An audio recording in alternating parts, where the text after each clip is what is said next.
নমস্কার। আজকে আমরা আরেকটা ইন্টারেস্টিং ব্যাপার নিয়ে আলোচনা করব। আজকে যে বিষয়টি নিয়ে আলোচনা করব সেটা হচ্ছে স্বপ্ন।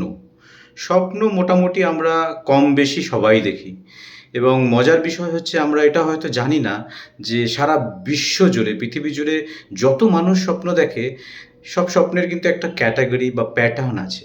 মানে ওভারঅল কম বেশি একই রকম স্বপ্ন সারা বিশ্ব জুড়ে লোকজন দেখছে। স্বপ্নের এরকম ডিকশনারি আছে, স্বপ্নের ডিকশনারি আছে। সে ডিকশনারিতে বিভিন্ন রকমের স্বপ্নের ধরন, কারা কীরকম দেখে, কী কারণে দেখে সেই আছে। আমরা যে স্বপ্নগুলো সচরাচর দেখি, আমাদের পেশেন্টরা যেগুলো আমাদের কাছে বলে, যেমন ধরুন সাপের স্বপ্ন। সাপের স্বপ্ন প্রচুর পেশেন্ট দেখে। যেমন সাপ তাড়া করছে, কাউকে সাপ কামড়াচ্ছে বা ঘরের ভেতরে বিছানায় চারপাশে সাপ সাপ কিলবিল করছে। তো এরকম স্বপ্ন অনেকের আসে। অনেকের আসে যারা মারা গেছেন অনেক দিন আগে, হ্যাঁ ১০ বছর ১২ বছর আগে মারা গেছেন, তাদের সাথে কথোপকথন করছেন যেন তারা বেঁচে আছে, বা অনেকে স্বপ্ন দেখেন যারা বেঁচে আছে তারা যেন মারা যাচ্ছে। কিংবা কেউ সেক্সুয়াল স্বপ্ন দেখেন, প্রচুর মানুষ, অবিবাহিতরা প্রচুর দেখেন সেক্সুয়াল স্বপ্ন। এছাড়া রেপড হচ্ছে এরকম স্বপ্ন দেখেন, এবং অনেকে স্বপ্ন দেখেন যে পরীক্ষা দিতে গেছেন কিন্তু পরীক্ষা দিতে পারছেন না, লিখতে পারছেন না, সব প্রশ্ন অজানা প্রশ্ন এসছে, বা পড়েই যাননি আপনি, এরকম স্বপ্ন আসে। আতঙ্ক হয় তখন। অ্যাকচুয়ালি ইমোশনাল আউটবার্স্ট, স্বপ্নের মধ্যে ইমোশনটা আমরা ফিল করি। যে ইমোশনগুলো আমরা আমাদের ব্যক্তিগত জীবনে প্রকাশ করতে পারি না, সেই ইমোশনগুলো স্বপ্নে কেউ হাউ হাউ করে কাঁদছেন কিছু একটা দেখে, হুম?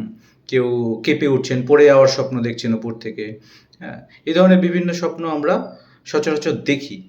তো সেই স্বপ্নগুলো দেখার মোদ্দা কারণ যেটা, যে স্বপ্নগুলো কিন্তু উইদাউট রিজন হয় না। প্রত্যেকটা স্বপ্নের পেছনে গভীর কারণ থাকে, এবং যে স্বপ্নগুলো আপনি বারবার দেখছেন বা স্বপ্নগুলো গভীরভাবে মনে থাকছে, পুঙ্খানুপুঙ্খভাবে মনে থাকছে, সেই স্বপ্নগুলো খুব গুরুত্বপূর্ণ।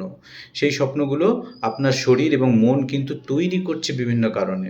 যেমন ধরুন ছোটো বাচ্চারা, যাদের ব্লাডার ছোট, ইউরিনটা সহজে ভর্তি হয়ে যায় রাত্রিবেলা, তাদের কিন্তু মন শরীর থেকে ইম্পালস এসে মন স্বপ্ন তৈরি করে যে তারা টয়লেটে বাথরুম করছেন, এবং তারা বিছানাতে বাথরুম করে ফেলেন। বা অবিবাহিত পুরুষরা বা অনেকেই দেখেন যে সেক্সুয়াল স্বপ্ন হয় এবং নাইট ফলস হয়ে যায়। এগুলো কিন্তু সব শারীরবৃত্তীয় কারণে মন স্বপ্ন তৈরি করছে। অনেকে যেমন খাবারের স্বপ্ন দেখেন। প্রচুর ডায়াবেটিক পেশেন্ট বা টিউবারকুলোসিসের পেশেন্ট, বা যাদের মেটাবলিক প্রবলেম আছে, হ্যাঁ, যাদের খিদে অনেক বেশি, খিদে সহ্য করতে পারে না, তারা অনেকে কিন্তু খাবারের স্বপ্ন বা খাওয়ার স্বপ্ন দেখেন। এছাড়াও আরও প্যাটার্ন আছে, স্বপ্ন হারিয়ে যাওয়ার স্বপ্ন, জল, মাছ ধরার স্বপ্ন। এই ধরনের স্বপ্ন কিন্তু সচরাচর মানুষ দেখে। মাথায় রাখবেন, প্রত্যেকটা স্বপ্নের পেছনে কিছু একটা ইমোশন থাকে। সেই ইমোশন থাকে বা ফিলিংস থাকে, অনুভূতি থাকে। সেই অনুভূতিটা আমাদের ঘুমের মধ্যে শরীর বা মন চাইছে সেই অনুভূতিটা আপনার হোক।